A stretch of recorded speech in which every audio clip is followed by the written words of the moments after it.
Hallo liebe Modellbahnerinnen und Modellbahner, mein Name ist Daniel, ich bin von Spurendteile.de und heute mache ich wieder eine neue Produktvorstellung, und zwar das lange erwartete Video zum Bahnsteigsystem von Modusteck. Im ersten Moment, wenn man das im Shop anschaut, dann sieht das ziemlich kompliziert aus, aber so schwierig ist das eigentlich gar nicht. Zunächst folgt ein bisschen Grundwissen. Im Prinzip gibt es 4 verschiedene Bahnsteighöhen. Das ist einmal 960 mm, wird eigentlich nur bei der S-Bahn eingesetzt. 760 mm, das wird bei ICE-Bahnhöfen oder bei sehr großen Bahnhöfen eingesetzt. 550 mm, das ist so bei mittelgroßen Bahnhöfen zwischen 20 und 250 Zügen mit Interregio bzw. Eurocity halt. Und 380 mm über Schienenoberseite, das wird vor allem auf kleinen Bahnhöfen oder sehr alten Bahnhöfen, die hauptsächlich Regionalverkehr haben, eingesetzt. Damit diese Millimeter über SO-Schienenoberkante im Modell maßstäblich dargestellt werden können, hat Modusteck die Bahnsteighöhen eben auf 2 Gleissysteme optimiert. Aktuell gibt es da einmal das System für Fleischmann Piccolo, also das Gleis mit Bettung, und das System für Fleischmann ohne Bettung, also Alt Rocco bzw. Minitrix. Wenn ihr jetzt zum Beispiel ein Peco-Gleis habt, dann könnt ihr auch dieses Bahnsteigsystem verwenden. Allerdings werden sich da halt kleine Ungenauigkeiten für den absoluten Realitätsfanatiker ergeben. Die liegen aber im Zehntel-Millimeter-Bereich im Modell dann. Und keine Angst, zum Zeitpunkt dieses Videos ist bereits auch noch eine optimale Anpassung an das Peco und an das Kato-Gleissystem geplant. Also ihr müsst jetzt nicht mit einem Kompromiss leben, sondern eventuell, wenn ihr das Video später seht, dann gibt es auch schon die Gleissysteme bzw. die Bahnsteigsysteme für die anderen Gleissysteme. Also, wir haben 4 Gleishöhen und die sind jeweils für 2 verschiedene Gleissysteme optimiert. Jawohl! Ihr entscheidet euch also im ersten Schritt, für welches Gleissystem möchte ich denn meine Bahnsteige haben. Und dann entscheidet ihr euch, was für ein Bahnsteig ist es denn? Welche Höhe brauche ich?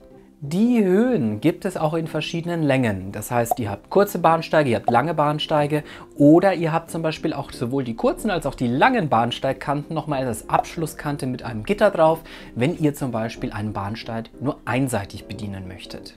Egal für welche Bahnsteighöhe ihr euch entscheidet, es gibt für jeden Bahnsteig 3 verschiedene Bahnsteigbreiten. Diese sind auf die Gleisgeometrie des jeweiligen Schienenherstellers abgestimmt. Und jetzt klingelt es.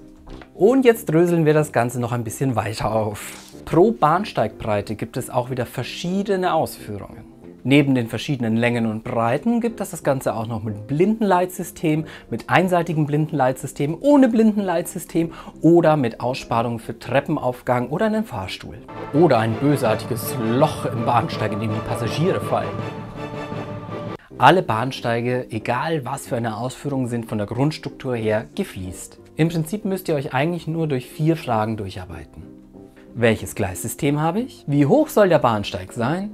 Wie breit soll der Bahnsteig sein? Und will ich ein Blindenleitsystem oder irgendwelche Öffnungen? Außerdem gibt es noch einiges an Zubehör, natürlich die Treppen, die Aufzüge, die Dächer, die Servicefiguren, die die ein oder anderen vielleicht von euch noch in echt kennen, Bänke und was weiß ich nicht noch alles. Aber ihr könnt natürlich auch auf dem Bahnsteig draufstellen, was ihr euch immer da vorstellt. Das Zubehör und auch die Treppen und die Aufzüge passen natürlich zu allen Bahnsteigoberflächen. Außer ihr habt ein Teil ohne Loch, da passt natürlich auch keine Treppe rein. Das ganze System ist MDF bzw. Lasercut. Das kommt auch schon vormontiert zum Teil zu euch. Das heißt, ihr habt jetzt nicht nur eine Fassade, auf die ihr noch was draufkleben müsst, sondern die Bauteile an sich sind schon fertig und die sind auch lackiert. Es ist also nicht nur durchgefärbte Architekturpappe, sondern es ist wirklich lackiert. Das ist zum Beispiel im Bahnhofsbereich, wenn ihr noch nicht geschottert habt, ganz praktisch, weil das dann nämlich praktisch imprägniert ist. Das ganze System geht in sich wunderbar auf. Es ist sehr individuell, weil ihr halt wirklich jeden Bahnsteig, den ihr baut, ganz genau auf das abstimmen könnt, was ihr denn gerne hättet. Weitere Teile sind bereits in Planung bzw. in Produktion. Ich weiß ja nicht, wann ihr euch das Video anschaut, vielleicht gibt es sie auch schon. Aktuell bin ich ganz... Es sind so viele Teile und hier in meinem alten Lager, wo ich ja auch bin, ist es echt schwierig, alles unterzubringen. Und wenn man sich dann mal entschieden hat, was für einen Bahnsteig man möchte, dann funktioniert das Ganze auch sehr einfach und schnell. Wir bauen jetzt umgekehrt auf, das heißt, wir kleben jetzt nicht auf eine Platte, sondern wir kleben erst den Bahnsteig zusammen und den dann am Schluss auf eine Platte. Da haben wir hier unser Bahnsteigelement mit Aussparung für eine Treppe und da gibt es diese kleinen Bahnsteighalterungen, die kleben wir unten drunter, die werden einfach angesteckt und dann halt in der Mitte schön drunter geklebt. Als nächstes klebe ich mir jetzt die Bahnsteigkante dran, das ist die Kante, die auch zum Gleis dann hingehen wird. Und auf die andere Seite kommt eine Abschlusskante mit einem montierten Geländer. Wir bedienen jetzt diesen Bahnsteig tatsächlich nur von einer Seite. Nicht wirklich vorbildgetreu, aber so ein kleines Dach einfach nur über der Treppe bei uns jetzt auch nicht fehlen. Da unser Bahnsteig auf einer Seite verlängert werden soll, wird nur eine Seite mit einer Abschlusskante versehen. Auch da müsst ihr halt gucken, welche Höhe habe ich, welche Breite habe ich und daraus ergibt sich dann logisch, was für eine Abschlusskante ihr benötigt. Wenn ihr euch ein bisschen unsicher seid und nicht wisst, welches Teil zu was genau passt, wir haben in unserem Shop alles ganz aufwendig gefiltert. Also ihr könnt ganz genau filtern, welche Breite, welche Höhe, welche Abschlusskante und so weiter und so fort. Also ihr könnt da wirklich, wenn ihr einmal die Grundgeschichte habt, einfach den Filter setzen und dann findet ihr immer genau die Teile, die ihr auch wirklich dazu passen. Ein kleiner Hinweis noch am Rande und zwar, das sind wahnsinnig viele Teile. Wir versuchen immer alles so 3 bis 5 bis 10 Mal auf Lager zu haben, dass wir möglichst schnell ausliefern können. Wenn es mal gar nicht da ist, dann bitte ich kurz um Geduld, weil wir bestellen kontinuierlich nach. Wenn ihr jetzt von Haus aus sagt, ihr braucht 10, 15, 20 Teile pro Stück, dann schreibt uns bitte eine E-Mail und dann bestellen wir das natürlich auch für euch. Aber es ist einfach tatsächlich nicht logistisch möglich, allein platztechnisch, dass wir von jedem Teil 20 Stück uns auf Lager halten. Das sind hunderter Teile. Aber schreibt auch wirklich bitte eine E-Mail und nicht hier unten in die Kommentare rein, weil wir brauchen ja im Zweifel auch all eure Daten.